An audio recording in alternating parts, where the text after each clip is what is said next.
শেষ পর্যন্ত কিন্তু নিজের কাপ ডিফেন্ড করতে পারলো আরসিবি। পর 2 বছর চ্যাম্পিয়ন এখন রজত পাটিদারের টিম আরসিবি।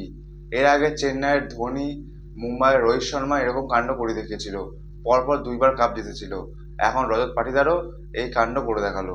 চেন্নাইয়ের কাছে 5টা ট্রফি, মুম্বাইয়ের কাছে 5টা ট্রফি, কেকেআরের কাছে 3টে ট্রফি, এখন আরসিবির কাছে 2টো ট্রফি। যে আরসিবি কিন্তু একটা সময় ট্রফিহীন ছিল, সবাই তাকে ট্রোল করতো, সে ট্রোলের জবাব এখন আরসিবি ক্ষণে ক্ষণে দিয়ে দিচ্ছে। আরসিবি যখন আগের বার একটা কাপ জিতেছিল, তা সত্ত্বেও কিন্তু তাকে ট্রোলের শিকার হতে হচ্ছিল যে 18 বছরে একটা কাপ জিতে কি হবে, সবার কিন্তু এই ধারণা ছিল।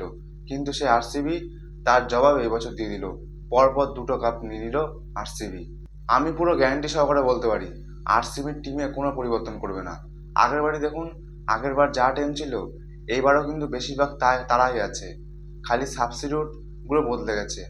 এবারও তাই দেখবেন, সাবস্টিটিউটগুলোকে বাইরে করে দেবে, নতুন সাবস্টিটিউট নিয়ে সাবস্টিটিউটে বসিয়ে দেবে।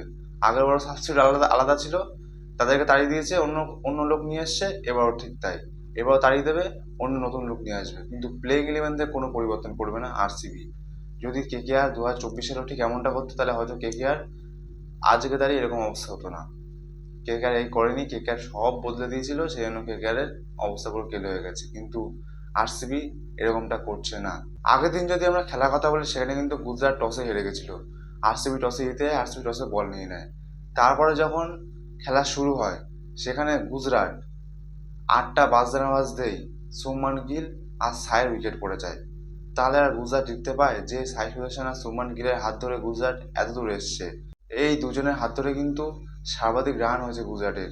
অরেঞ্জ ক্যাপের দৌড়ে এই দুজনই নাম্বার 2 আর নাম্বার 3 ছিল।